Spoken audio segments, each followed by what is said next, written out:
Come to work unless you are dead. This is the culture and mantra of Swedish First Hill Seattle residency chief that almost killed my husband. My husband Abraham started working at Swedish First Hill Hospital during the pandemic in 2020. It immediately became clear that things were not okay. He complained of being treated differently than the other residents because he was the only Latinx resident. As you can see, the demographics of the patients and the doctors at Swedish First Hill are totally different. Now, because he's a resident, he has no free time. I mean, no free time. Because it's 2020, everything is closed. So he is not going anywhere except to the hospital and back home. And as soon as he gets home, he takes off his scrubs, throws them in the washing machine, and jumps in the shower so as not to get me sick. That is all he's doing. He's dead tired, as any other frontline worker during this time can tell you. On December 11th, 2020, he gets sick. Now, he doesn't test positive for COVID, and we can talk later about how testing for different diseases has a white bias, but for now, he didn't test positive for COVID, but it's really obvious that he has COVID. He's been working on the COVID floor. All of his symptoms are classic COVID. Yeah, I didn't know that that day would change my life forever. I thought it would be a small bump in our story. Instead, it was like a mountain. So he takes the next 2 weeks off to recover, which is already more vacation time and sick time than any resident has. So he goes back to work at the end of December. Now, he's still out of breath walking from the elevator to our apartment, and he's tired like halfway through taking a shower because it's so much standing. So I'm like asking him, are you sure you can go back to work? You still seem very sick. As the non-medical person here, that's just my opinion. And he says to me, I have to go to work unless I'm dead. And he says that to me over and over again during this time. Now I'm like, okay, he's going to work. They're doctors. They're gonna see he's in no shape to work. They don't. They keep him working. So instead of being like, hey man, you had COVID a few weeks ago. You look like you're still really struggling. How can we help you? They accuse him over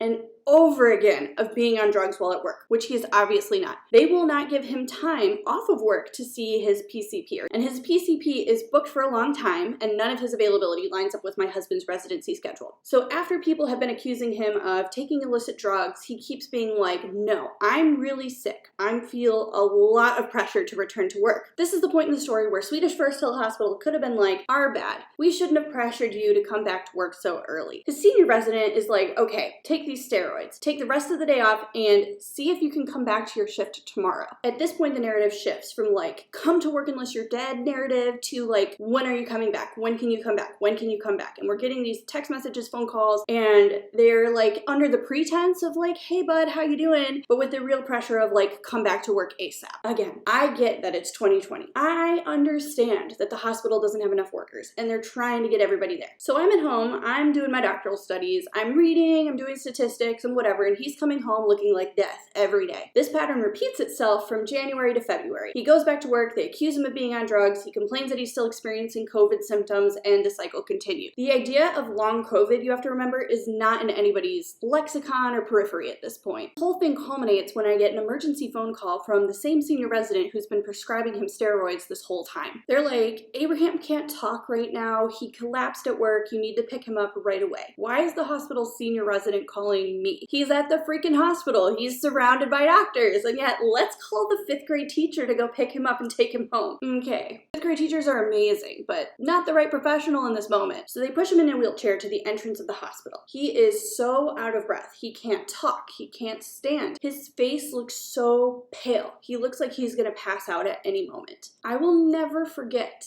what they said to me as I picked him up and was helping him into my car. Remember, they're my husband's superior. They've been prescribing him high-level steroids to get him through the day, and they turn to me and say, quote, don't take him to the ER. There's nothing they can do for him. As if there's something I can do for him. And what happens from there is a story for another day. I just want to focus today on the insane level of gaslighting that doctors can do to patients, especially patients of color, and the extreme gaslighting, stereotyping, judgments that can even happen in a very liberal place like Seattle. I want you to ask yourself, would the Swedish attendings and residents have accused him over and over again of being on drugs instead of just understanding that he was really sick if he was white, if he was in a different body? I share our story not because it is rare or uncommon, but because it is all too common. There are so many studies, reports, and evaluations showing the different health outcomes for patients of color and white patients. Ethnic and racial minorities tend to receive